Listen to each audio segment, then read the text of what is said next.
धमरिया आजा बजाइब तोहर बाजा तू हंसना धमरिया आजा बजाइब तोहर बाजा तू हंसना धमरिया आजा।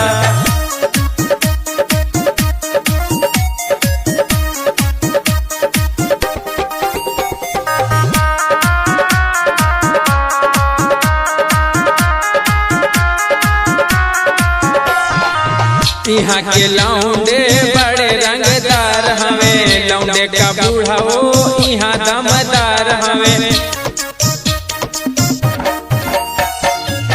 यहाँ के लौंडे बड़े रंगदार हमें लौंडे का बूढ़ा हो यहाँ दमदार हमें। छोटी रंडे बुंडे पूरी लुटी है खूब माजा तू पारा गाँव में आजा बजाइब तोहर बाजा तू पारा गाँव में आजा बजाइब तोहर बाजा तू पारा गाँव में आजा।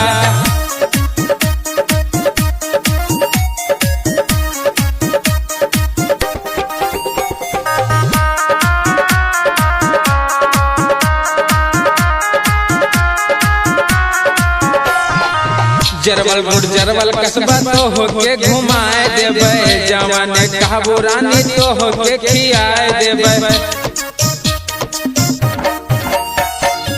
जरवल गुड़ जरवल कस्बा तो होके घुमाए देवे जवान कहबो रानी तो होके खियाए देवे। चौराहा पे भी आई होके माजा तू हंसना धमरिया आजा अखिलेश बजई है बाजा तू हंसना धमरिया आजा अखिलेश बजई है बाजा तू हंसना धमरिया आजा।